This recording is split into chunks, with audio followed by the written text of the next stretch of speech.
Hello and welcome. आप सबका स्वागत है इस शानदार वीडियो में।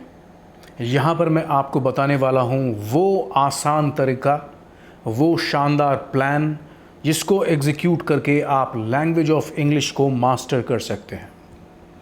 आप इसमें अपनी मनचाही प्रोग्रेस हासिल कर सकते हैं, लेकिन शर्त यहाँ ये होगी कि आप इस वीडियो को अंत तक ज़रूर देखें। Do not go anywhere, watch the video till the end. दोस्तों, हम क्या नहीं करते, कौन सा प्लान नहीं बनाते ताकि हमें लैंग्वेज ऑफ इंग्लिश की मास्टरी हासिल हो सके, हम इसमें प्रोग्रेस कर सकें। लेकिन हमारा कोई भी प्लान सक्सेसफुल क्यों नहीं होता? हम कोई भी प्लान को सक्सेसफुली उसके एंड तक क्यों नहीं लेके जा पाते?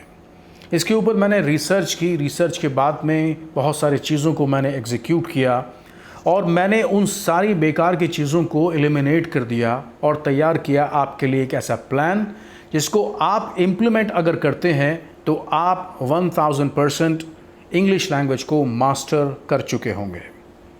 तो दोस्तों, बने रहिए मेरे साथ में और कहीं भी मत जाइएगा जब तक आप इस वीडियो को पूरी तरह से देख नहीं लेते। तो चलते हैं इस जर्नी पर और पहुंचते हैं अपनी मंजिल पर कि कैसे लैंग्वेज ऑफ इंग्लिश को हम प्लान कर सकते हैं और अपनी मनचाही प्रोग्रेस हासिल कर सकते हैं। Let's go.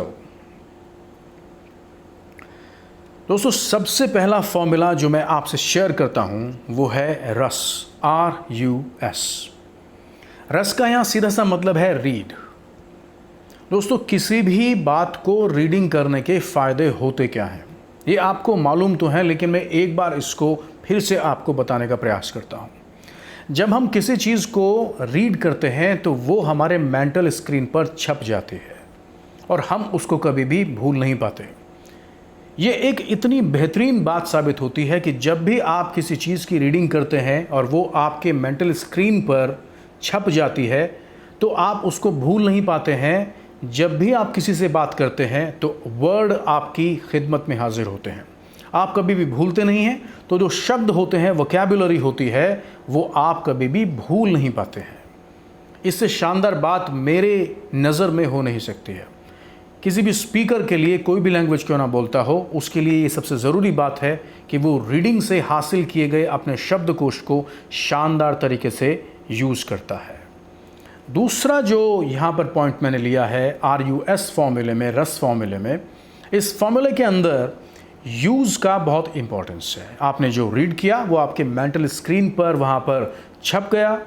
जब वो वहाँ पर छप गया और आपने उसको कभी भी यूज़ कर लिया तो यूज़ करने के कौन कौन से फ़ायदे होते हैं? दोस्तों, जिस चीज़ को हम यूज़ करते हैं उसकी एफिशिएंसी बढ़ती है, उसमें हम एफिशिएंट होते जाते हैं, उसमें हमारी प्रोफिशिएंसी बढ़ती चली जाती है, यानी कि हम उसमें और ज़्यादा अच्छे होते चले जाते हैं, हम और अपनी स्किल को शार्पन करते जाते हैं, उसमें हम और दक्ष हो जाते हैं, अगर मुझे हिंदी में कहना हो।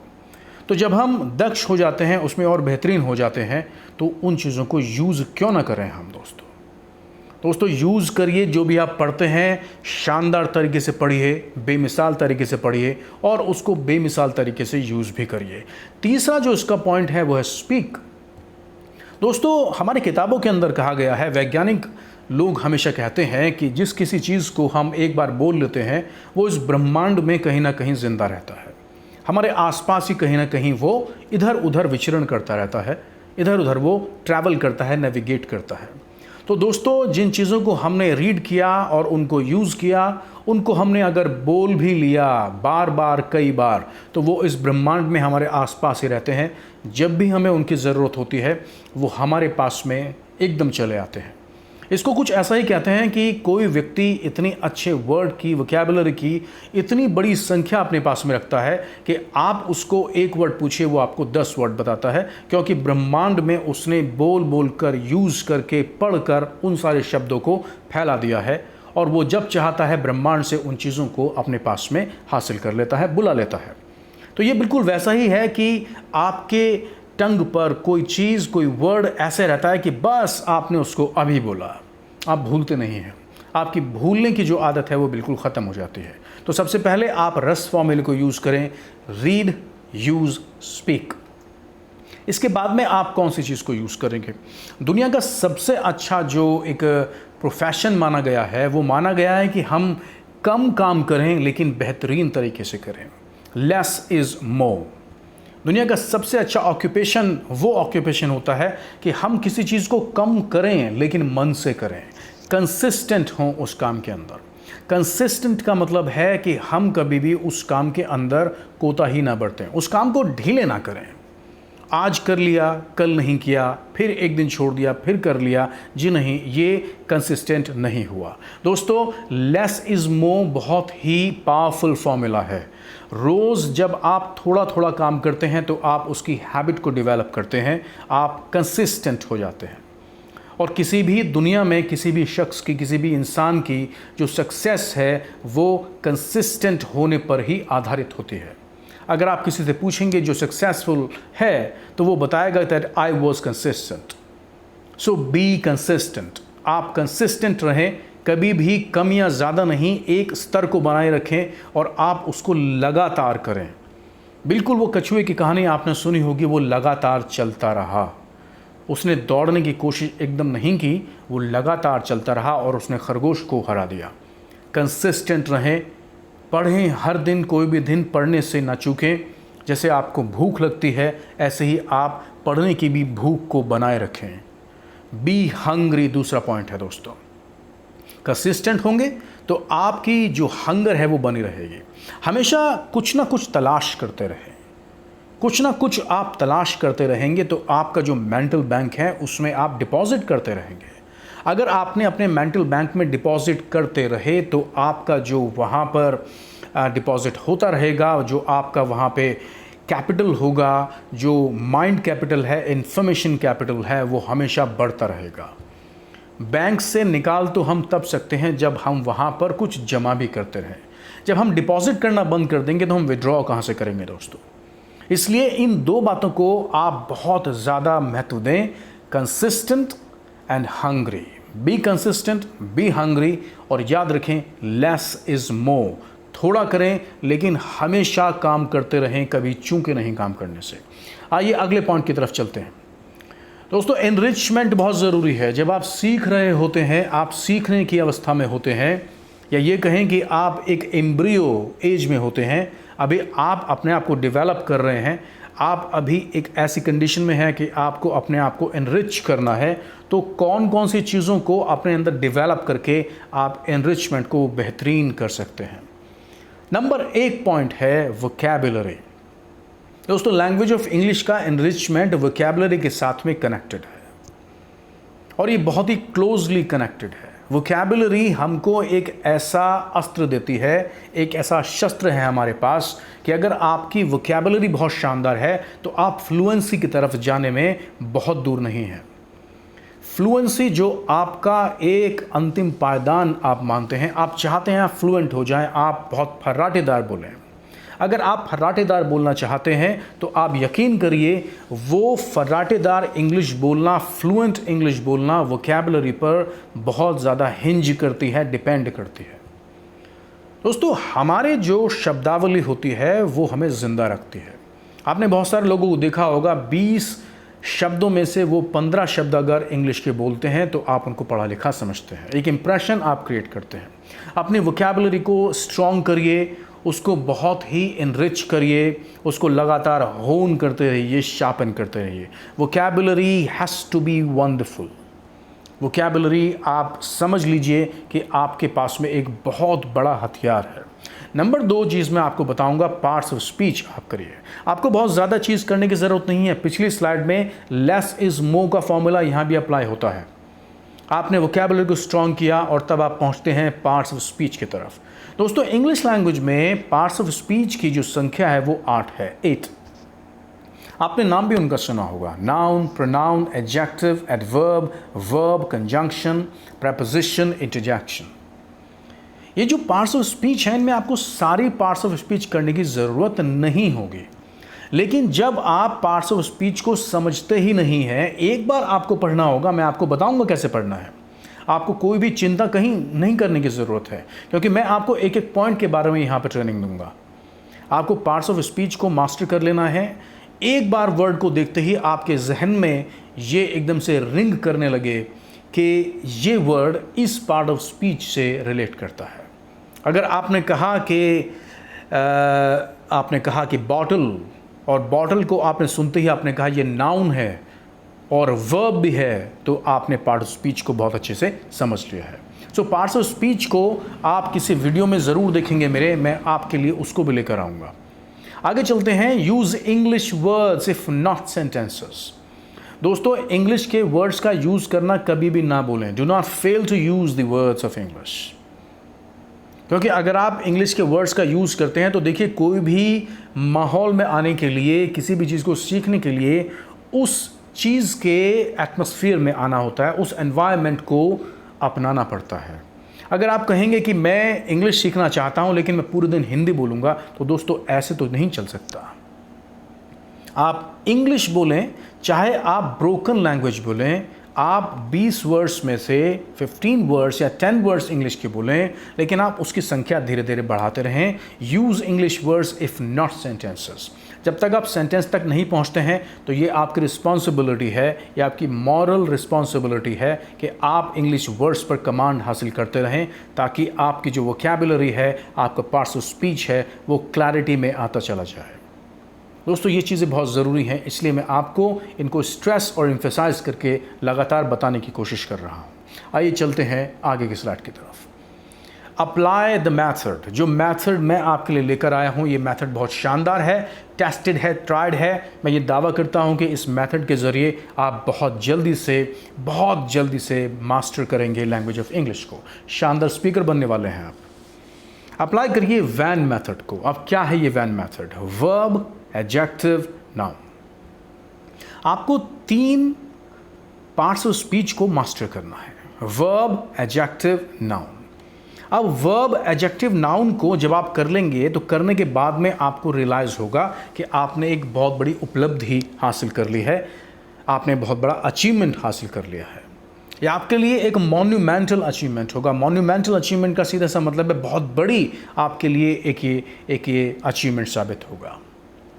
तो दोस्तों, ये जो अचीवमेंट मैं बार बार बोल रहा हूँ, वो इसलिए बोल रहा हूँ कि वास्तव में एक अचीवमेंट होगा आपके लिए, एक ऐसी प्राप्ति होगी, एक ऐसा पदक होगा आपके लिए जिसको आप महसूस कर पाएंगे और मुझसे शेयर कर पाएंगे। Verb, adjective, noun, VAN method.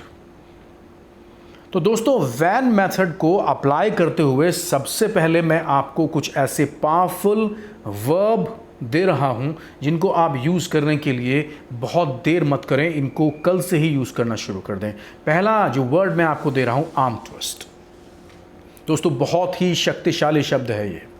Arm twist बहुत ही शक्तिशाली शब्द है, इसको यूज़ करिए। एक्सट्रीमली पावरफुल वर्ड आपकी वोकैबुलरी में अगर ये शामिल होता है, आप बोलते हैं अगर किसी समय, किसी मीटिंग में, किसी डिस्कशन में, किसी आर्ग्यूमेंट में, या कोई भी आपका कॉन्वर्सेशन होता है, अगर आप बोलते हैं तो इसका इंप्रेशन देखिएगा। क्या मतलब है दोस्तों आर्म ट्विस्ट का? आम तौर पे जब आप किसी की आर्म को, किसी के हाथ को ट्विस्ट करते हैं तो आप उसका हाथ मोड़ते हैं। दोस्तों, हाथ मोड़ने का मतलब क्या है? हाथ मोड़ने का मतलब है आप उसको प्रेशराइज कर रहे हैं, आप ज़बरदस्ती कर रहे हैं वो उससे काम कराने के लिए जो वो करना नहीं चाहता। इट मीन्स, इसका मीनिंग क्या हुआ? Pressurise into doing something, pressurise somebody into doing something. किसी को प्रेशराइज करना किसी काम को करवाने के लिए। तो इसके ऊपर मैंने यहाँ 2 सेंटेंसेस भी आपको दिए हैं। The first sentence, the manager arm twisted me into forging the documents। आसान सेंटेंस है, आपको मैं समझाता हूँ। मैनेजर आर्म ट्विस्टेड मी, मैनेजर ने मुझे आर्म ट्विस्ट किया, मुझे मजबूर किया। किस बात के लिए मजबूर किया? into forging, ताकि मैं जालसाजी कर सकूं। forge माने जालसाजी करना, ताकि मैं जालसाजी कर सकूं, मैं बदल सकूं या जालसाजी कर सकूं दी डॉक्यूमेंट्स, मैं डॉक्यूमेंट्स को बदल दूं और उन डॉक्यूमेंट्स को गलत वहाँ पे रख दूं। मैनेजर ने मुझे इस बात को करने के लिए मजबूर किया। दोस्तों, ये बहुत ही शानदार और पावरफुल शब्द है, extremely powerful word, arm twist. आम भाषा में हम इसको कह सकते हैं, हाथ जब हम किसी का मोड़ते हैं तो उसको मजबूर करते हैं कि ये काम करना होगा तुमको, हम उसको लगातार हाथ मोड़ते हैं, उसको धमकी देते हैं। दोस्तों आम जिंदगी में ऐसे बहुत सारे पल आते हैं जब हम फील करते हैं that we feel arm twisted, कि हमें मजबूर किया जा रहा है किसी काम को करने के लिए। ख़ास तौर से आज का जो ये बिज़नेस वर्ल्ड है, आज का जो प्रोफेशनल लाइफ है, जो हमारा कमर्शियलाइजेशन बहुत बढ़ गया है, व्यवसायीकरण बहुत बढ़ गया है, पैसे के लिए बहुत कुछ करना पड़ता है नौकरी करने के लिए, और वहाँ पर मैनेजर्स जो अपने सबॉर्डिनेट्स होते हैं उनको आर्म ट्विस्ट करना कहीं करते ही हैं। दूसरा सेंटेंस देखते हैं। The minister arm twisted the IAS। मंत्री ने IAS ऑफिसर को आर्म ट्विस्ट किया, उसको मजबूर किया, प्रेशराइज किया into signing the bogus deal. एक ऐसी डील को साइन करने के लिए IAS को मजबूर किया मिनिस्टर ने, मंत्री ने, जो बोगस थी। अब दोस्तों बोगस का मतलब है जो बिल्कुल बेकार थी, फ्लैट डील, कुछ नहीं था उसमें, वो बिल्कुल हॉलो थी, खराब थी, बकवास थी। मिनिस्टर ने, मंत्री ने IAS ऑफिसर को मजबूर किया एक ख़राब, बेकार, बकवास डील को साइन करने के लिए। तो दोस्तों ये दोनों सेंटेंस बहुत आसान सेंटेंस हैं, इनको आप एक तरीके से सोक अप करिए, थोड़ा सा इनको आप अपने अंदर अब्जॉर्ब करने की कोशिश करिए, इंटरनलाइज करिए। मैं ज़्यादा इंग्लिश इसलिए बोलता हूँ कि वो वर्ड आप तक पहुँचें। चलिए आगे चलते हैं। दूसरा जो वर्ब मैं आपके लिए लेकर आया हूँ वो है बूम रैंग। बूम रैंग दोस्तों, बूम रैंग एक रेक्टेंगुलर, एक लकड़ी का एक वेपन होता है। आपने कहीं देखा होगा, उसको कोई व्यक्ति फेंकता है तो वो कहीं अपने लक्ष्य को हिट करता हुआ वापस फेंकने वाले के पास तक चला आता है। आपने कई फिल्मों में देखा होगा। तो कैसे हम इसको वर्ब की तरह से यूज़ करें, एक बार इसका मतलब समझ लेते हैं। अगर आप किसी चीज़ को बूमरैंग करते हैं, या कि अगर कोई प्लान आपका बूमरैंग हो जाता है, तो ये प्लान आपके पास में चलकर वापस आता है और आपको ही ये हार्मफुल इफेक्ट देता है। इफ़ ए प्लान बूमरैंग्स, अगर कोई प्लान बूमरैंग होता है तो इसका जो रिजल्ट है, it's result is not the one, इसका रिजल्ट वो नहीं होता दैट वॉज इंटेंडेड, जो हमने चाहा था, बल्कि वो होता है इज हार्मफुल, ये हार्मफुल होता है टू द पर्सन, उस इंसान के लिए, हु मेड द प्लान, जिस व्यक्ति ने उस प्लान को बनाया था। इसको आम भाषा में आप ये भी कह सकते हैं कि बैकफायर करते हैं कभी कभी चीज़ें, उल्टा ही हमारे ऊपर वो फायर करती हैं। हमने सोचा था हम किसी और के ऊपर उनको फायर करेंगे, लेकिन हमें उल्टा हम ही को घायल कर देती है, वो प्लान बूमरैंग करते हैं। तो दोस्तों सेंटेंसेस कैसे बनेंगे इसके ऊपर, इसको मैं आपको समझाता हूँ। नंबर एक, ही वॉज अपसेट, वो बहुत ज़्यादा दुखी था। He was upset, वो disappointed था, upset था, because his trick boomeranged, क्योंकि उसने जो ट्रिक चलाने की कोशिश की थी किसी के ऊपर, वो खुद उसके ऊपर ही आकर चल गई। He was upset because his trick was boomerang, his trick boomeranged। कभी कभी ऐसा हो जाता है कि हम किसी दूसरे को नुकसान पहुंचाने के लिए कोई चाल चलते हैं और वो चाल बैकफायर कर जाती है, हमें ही आकर चोट पहुंचाती है। इसको हम बूमरैंग कहते हैं। He was upset because his trick boomeranged, past indefinite का सेंटेंस है। Number 2, criticism can sometimes boomerang against the accusers. बहुत अच्छा सेंटेंस है दोस्तों। क्रिटिसिज्म, आलोचना हर समय करना दोस्तों अच्छा नहीं होता। अगर आप हर समय आलोचना करते हैं तो होता क्या है, क्रिटिसिज्म, आलोचना, कैन समटाइम्स बूमरैंग, कभी कभी आलोचना वापस उस इंसान की तरफ पलट कर आती है, उस अक्यूज़र माने जो दोष दूसरे के ऊपर लगाता है, जो क्रिटिसिज्म करता रहता है, कभी कभी क्रिटिसिज्म, आलोचना उसकी तरफ भी पलट कर आ जाती है जो लगातार इसको करता रहता है और उसी को नुकसान पहुंचाती है। इट मीन्स जो क्रिटिसिज्म होता है वो बैकफायर करता है, बूमरैंग करता है उसके खिलाफ, उसकी तरफ जो अक्यूज़र होता है, यानी कि जो उसकी शुरुआत करता है। दोनों सेंटेंस बहुत आसान है। इन सेंटेंसेस को आप अपनी आम भाषा में, अपनी आम कॉन्वर्सेशन में, रोज़ाना की कॉन्वर्सेशन में यूज़ कर सकते हैं। आइए आगे चलते हैं। एक बहुत ही शानदार और पावरफुल वर्ड मैंने लिया है, बोहेमिया। बहुत ही पावरफुल वर्ड है दोस्तों, बोहेमिया। अब यहाँ पर एडजेक्टिव, इसको मैं कहूँगा ये एडजेक्टिव है। एक लाइफस्टाइल होता है लोगों का जिसको हम बोहेमियन लाइफस्टाइल कहते हैं। अब किस तरह का बोहेमियन लाइफस्टाइल होता है, एक बार इसकी प्रोनाउंसिएशन अलग अलग है, लेकिन मैं वो प्रोनाउंसिएशन यूज़ कर रहा हूँ जो आप सब तक पहुँच जाए। उस प्रोनाउंसिएशन के झंझट में हम बाद में पढ़ेंगे। अगर उसमें थोड़ा सा इधर उधर भी मैं इसको बोल रहा हूँ तो उन सारे लोगों की तरफ मैं इसको पहुँचाना चाहता हूँ जो इसको थोड़ा सा अटपटा सा महसूस करके शायद छोड़ दें। छोड़िएगा नहीं, अभी यही इसकी प्रोनाउंसिएशन लेते हैं। सही प्रोनाउंसिएशन बोहेमिया या कुछ भी और होगी तो मैं आप तक पहुँचाऊँगा। सो कौन सा लाइफस्टाइल है बोहेमिया जिसको हम कह सकते हैं? अब Bohemia doesn't follow the accepted practices। दोस्तों, जिनका लाइफस्टाइल ये बोहेमियन होता है वो उसको जो हमारे आम तौर पर जीने के तौर तरीके होते हैं उनको वो नहीं मानता। जो बोहेमिया होता है वो उनको नहीं मानता। जो समाज में कस्टम फैले होते हैं, जो हम समाज के अंदर अपनी कन्वेंशन बनाए होते हैं, जो कायदे कानून बनाए होते हैं, एक बोहेमिया उसको नहीं मानता। उन कस्टम्स को, उन स्टैंडर्ड्स को, उन सोशल बिहेवियर को वो रिजेक्ट करता है, वो नहीं मानता। वो अपने बनाए हुए तौर तरीक़ों से जीना पसंद करता है। आप उनको कह सकते हैं कि वो एक तरह का आइकॉनोक्लास्ट हो सकता है। वो जो इस्टेब्लिश्ड कन्वेंशन है, यानी कि जो समाज के अंदर बहुत ही डीप रूटेड चीज़ें होती हैं, डीप रूटेड कायदे कानून होते हैं, वो उनको नहीं मानते। तो ऐसे लोगों के लिए हम बोहेमिया इस्तेमाल करेंगे। दो सेंटेंस देखते हैं। First sentence, she was brought up in A Bohemia environment. उसका जो पालन पोषण हुआ वो एक ऐसे एनवायरनमेंट में हुआ जिसमें किसी प्रैक्टिस को, किसी कस्टम को, किसी जो जीने के तौर तरीके को, किसी सोशल बिहेवियर को नहीं माना जाता। आज़ाद ख्याल ज़िंदगी में उसको पाला पोसा गया। वो बहुत डीप रूटेड चीज़ों के अंदर नहीं गए, वो बहुत ज़्यादा डीप रूटेड चीज़ों को अपने अंदर नहीं लेके आए। रिजिड नहीं थे वो फ्लैक्सिबल थे चीज़ों को अपने तक अपनाने के अंदर। समाज का एक वर्ग ऐसा होता है जो बोहेमिया लाइफस्टाइल में होता है। Number 2, his parents left him some money. उसके माता पिता ने, उसके पेरेंट्स ने उसके लिए कुछ पैसा छोड़ दिया। And he lived a bohemia lifestyle. उसके माता पिता ने, उसके पेरेंट्स ने उसके लिए कुछ पैसा छोड़ दिया था और उसने एक बोहेमियन लाइफस्टाइल जिया, यानी कि ऐसा लाइफस्टाइल जो अनब्राइडल्ड था। देखिए, जैसे मैंने बोला अनब्राइडल्ड, यानी कि किसी का भी उसके ऊपर कोई अंकुश नहीं था, अनब्राइडल्ड था, कोई भी उसके ऊपर डिसिप्लिन नहीं था। जो ज़िंदगी उसने चाही, बिना किसी कस्टम के, बिना किसी एक्सेप्टेड प्रैक्टिसेस के, कोई तौर तरीके नहीं थे, बहुत ज़्यादा डीप रूटेड उसकी चीज़ें नहीं थी।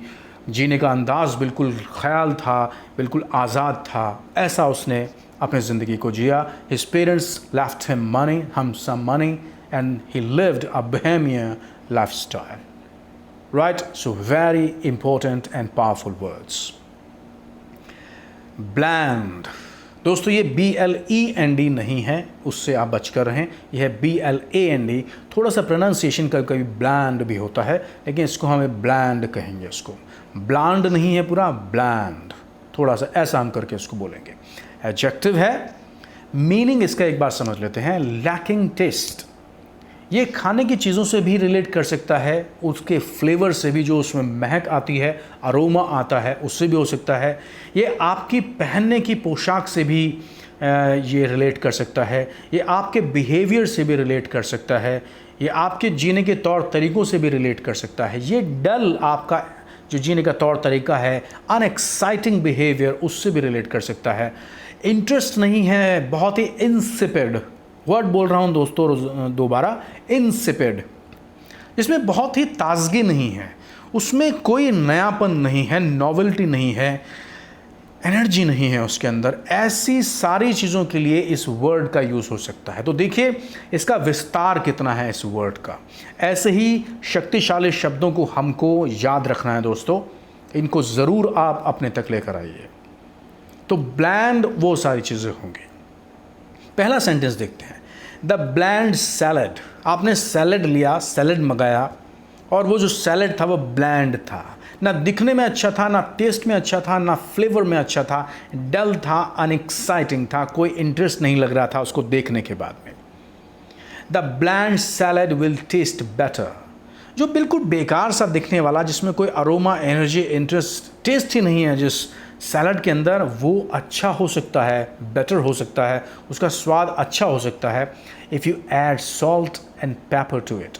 अगर आप उसमें थोड़ा सा सॉल्ट और पेपर, अच्छी क्वालिटी वाला पेपर उसमें डाल दें, तो वही ब्लैंड सैलड एक बहुत ही पैलेटेबल सैलड हो सकता है। पैलेटेबल का मतलब है आपकी जीभ को बहुत अच्छा लग सकता है, बहुत ही टेस्टी हो सकता है दोस्तों।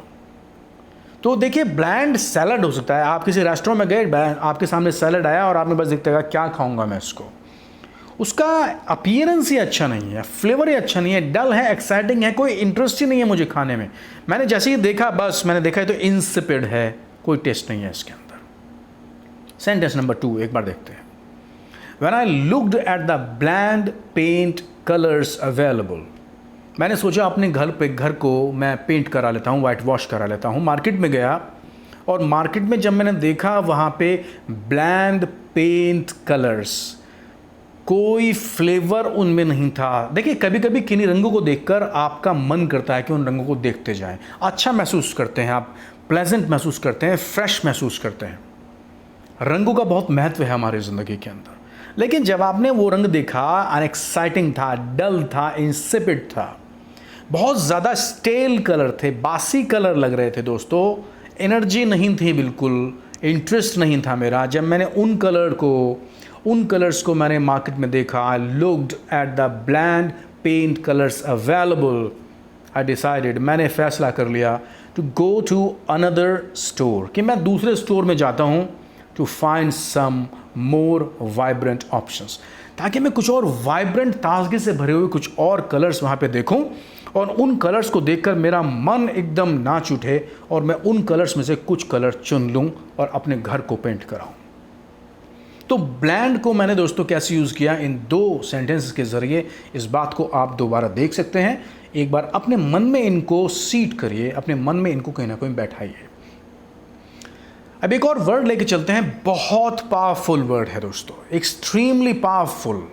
जब मैं इसको कह रहा हूँ एक्सट्रीमली पावरफुल, तो यकीन मानिए एक्सट्रीमली पावरफुल है। असाइलम, असाइलम जाना पहचाना वर्ड है, इंटरनेशनली यूज़ होता है, न्यूज़पेपर्स का चहीता वर्ड है। आइए समझते हैं। अब मैंने एडजेक्टिव से अभी पीछे आपको एडजेक्टिव दिए, उससे पीछे मैंने आपको वर्ब्स दिए। अब मैं आता हूँ वैन फॉर्मूला को वहाँ पर अप्लाई करते हुए नाउन की तरफ। मैंने वर्ब से शुरुआत की, एडजेक्टिव तक आया, अब मैं पहुँचा हूँ नाउन की तरफ। असाइलम दोस्तों, असाइलम आपने कहीं ना कहीं सुना होगा और उसका मतलब होता है एक ऐसा मेंटल हॉस्पिटल या ऐसा एक हॉस्पिटल जहाँ पे किसी व्यक्ति को जो मेंटली डिस्टर्ब है उसको हम वहाँ पे एडमिट करा देते हैं और वो वहाँ पे उसको प्रोटेक्शन दी जाती है, सेफ्टी दी जाती है, specially given by a government. और कौन सी चीज़ें हो सकती हैं? देखिए, पहला तो मैंने आपको मतलब बताया, मेंटल हॉस्पिटल से रिलेट करता है मेंटल असाइलम, जहाँ पे कभी कभी हम मेंटल पागल खाना जिसको हम बोलते हैं, उसको हम पागल खाना इसलिए बोलते हैं क्योंकि वहाँ उन लोगों का इलाज किया जाता है जो जिनकी मेंटल स्टेटस थोड़ी सी डिस्टर्ब हो जाती है, इसलिए हम उसको बोलते हैं मेंटल असाइलम, मेंटल हॉस्पिटल। अब दूसरा मीनिंग कौन सा है इसका, आइए देखते हैं। बहुत इंपॉर्टेंट मीनिंग है, इसको ज़रूर सुन लीजिए। प्रोटेक्शन और सेफ्टी, ऐसी सुरक्षा जो ख़ास तौर से किसको दी गई है, specially given by A government, जो ख़ास तौर से एक सरकार के द्वारा दी जाती है, टू पीपल, उन लोगों को दी जाती है, who have been forced to leave their own countries, जिनको मजबूर कर दिया गया है कि उनका वो अपना देश छोड़ दें, जिनको अपने देश को छोड़ने के लिए मजबूर कर दिया गया है और वो दूसरे देश में जाकर वहाँ पे सेफ्टी की डिमांड करते हैं। और कारण उसका कुछ भी हो सकता है, सुरक्षा भी हो सकती है उनकी, या उन्होंने कुछ ऐसा काम कर दिया हो, या ये युद्ध भी हो सकता है। तो वो असाइलम की डिमांड करते हैं, they seek asylum, seek asylum, वो असाइलम की डिमांड करते हैं। बहुत सारे दूसरी कंट्रीज़ में जहाँ पर कुछ इस तरह का वातावरण है, वहाँ पर जो एनवायरनमेंट है वो बहुत ज़्यादा उनके लिए हेल्दी नहीं है, उनके लिए वो प्रोटेक्शन नहीं है, वहाँ पर उनको मारने की या उनको किसी और तरीके से प्रताड़ित करने की वहाँ पर धमकियाँ मिलती हैं, उनकी जान को ख़तरा होता है, तो वो दूसरी कंट्री से डिमांड करते हैं कि हमको आप असाइलम दीजिए, एक तरीके से शरण दीजिए, और इंश्योर करिए कि हम आपके देश के अंदर सुरक्षित रहेंगे, क्योंकि हमारी अपनी कंट्री में हमको बहुत ख़तरा है हमारे जान का। तो इसको भी हम शरण कह सकते हैं, इसको हम कह सकते हैं एक पॉलिटिकल असाइलम बोल सकते हैं, या और किसी भी तरह की इस तरह से अगर किसी को शरण दी जाती है तो हम उसको वो बोल सकते हैं। तो कौन कौन सी बहुत सारी हिस्ट्री में ऐसी घटनाएं आपको मिल सकती हैं कि बहुत सारे देशों से कुछ लोगों को भागना पड़ता है और किसी दूसरे देश में असाइलम लेना पड़ता है। वो पॉलिटिकल भी हो सकता है, वो नॉन पॉलिटिकल असाइलम भी हो सकता है। आइए एक सेंटेंस देखते हैं। The film star was admitted to a mental asylum. Film stars जिनके ऊपर बहुत ज़्यादा बंधन होते हैं, बहुत ज़्यादा उनके ऊपर स्ट्रेस होता है, उनका स्ट्रेस जो ग्राफ होता है बहुत तेज़ी के साथ में ऊपर बढ़ता है, क्योंकि बहुत एक्सट्रीमली कंपेटिटिव वो माहौल में काम करते हैं। प्रतियोगिता गलाकाट होती है, बहुत ही गलाकाट प्रतियोगिता के अंदर उनको अपना सर्वश्रेष्ठ देना पड़ता है। कभी कभी निराशा हाथ लगती है, इसलिए कभी कभी वो पागलपन की हद तक पहुंच जाते हैं। तो यहाँ पर एक sentence, the film star was admitted, एक फिल्म स्टार को एडमिट किया गया टू ए मेंटल असाइलम, एक ऐसे मेंटल हॉस्पिटल के अंदर, एक ऐसे मेंटल शरण उनको मिली, इस ऐसे हॉस्पिटल में उनको रखा गया जहाँ उनकी देखभाल की गई और वहाँ पर उनको एक तरीके से ट्रीटमेंट दिया गया, ताकि वो उन सब चीज़ों से अपने आप को आसानी से बाहर निकाल सकें और थोड़ा सा वो अपने को रिहैबिलिटेट कर सकें। ये वर्ड भी आप सुन लीजिए, रिहैबिलिटेट कर सकें, दोबारा अपनी आसान ज़िंदगी में, अपनी अच्छी ज़िंदगी में दोबारा लौट सकें। दूसरा एक सेंटेंस देखते हैं दोस्तों। The refugees have asked for political asylum. शरणार्थियों ने सरकार से किसी देश की राजनीतिक शरण की डिमांड की है।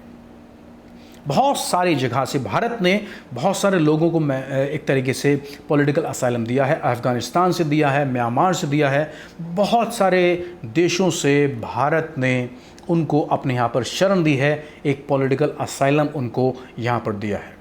तो असाइलम एक बहुत जाना पहचाना और शक्तिशाली शब्द है। इसको अपने मेंटल स्क्रीन पर सजा लीजिए और यूज़ करिए, ताकि ये आपकी मेमोरी के बिल्कुल आगे के पायदान पर बैठा रहे। जब भी आप इसको याद करना चाहें, आप इसको रीड करेंगे तो ये आपको याद रहेगा और आप इसको कभी भी यूज़ कर सकते हैं। चलिए आगे चलते हैं। एक और मैंने वर्ड लिया है जो आपने कहीं ना कहीं ज़रूर दोस्तों सुना होगा, बैरोमीटर। बैरोमीटर क्या बताता है दोस्तों?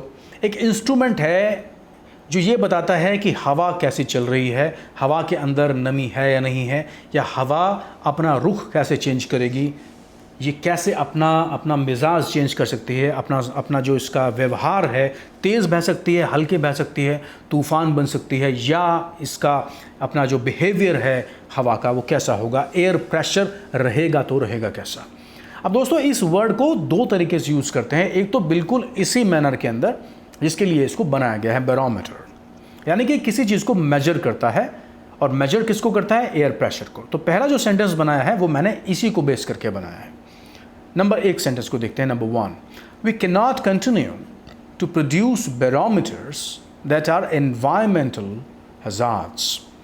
हम ऐसे बैरोमीटर्स को बनाना जारी नहीं रख सकते जो एनवायरनमेंट के लिए, पर्यावरण के लिए ख़तरा होते हैं, क्योंकि बैरोमीटर के अंदर कुछ ना कुछ ऐसा पदार्थ यूज़ किया जाता है, ऐसा मटेरियल यूज़ किया जाता है, या एलिमेंट कहें या मटेरियल कहें, जो हमारे एनवायरनमेंट के लिए वो एनवायरमेंटल फ्रेंडली नहीं है, हमारे नेचर के लिए वो फ्रेंडली नहीं है।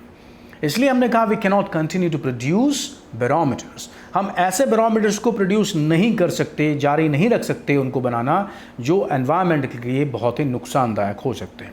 तो ये इसके ही ऊपर बनाया है जो इसका मतलब होता है। अब इसका दूसरा मतलब कौन सा है दोस्तों? ये जो दूसरा मतलब होता है, इसको सीखने के लिए हमको बहुत कुछ करना पड़ता है, और इसका नाम मैं आपको बता देता हूँ। ये जो दूसरा मतलब होता है किसी वर्ड का, वो होता है फिगरेटिव मीनिंग। फिगरेटिव मीनिंग, अलंकारिक भाषा में इसको कैसे यूज करेंगे, आइए देखते हैं।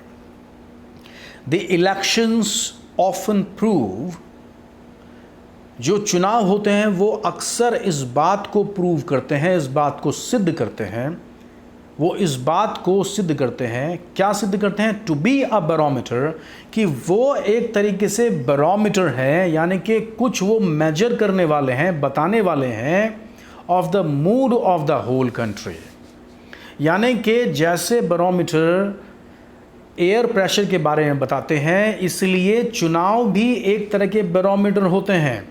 जो किसी कंट्री के अंदर जब चुनाव होते हैं तो वो ये बताते हैं कि पब्लिक का मूड कैसा है, कंट्री का मूड कैसा है। तो जहाँ एक और बैरोमीटर एयर प्रेशर को बताता है, तो कभी कभी पब्लिक का जो मूड होता है उसको भी हम बैरोमीटर से नाप सकते हैं, और जब वो वोट करते हैं तो वो उनका बैरोमीटर मैनिफेस्ट करता है, उसको दिखाता है। तो दोस्तों, बैरोमीटर को हम ऐसे भी यूज़ कर सकते हैं। आप वीडियो को एक नहीं, दो नहीं, जितनी बार देखना चाहे देखें, लेकिन ये पक्का करें कि इस वीडियो से आप 1000% आप प्रॉफिट लेने वाले हैं और इसको स्प्रेड करने वाले हैं अपने दोस्तों तक। इसको आप पहुंचाने वाले हैं हर एक उस व्यक्ति तक जो सीखना चाहता है इंग्लिश को।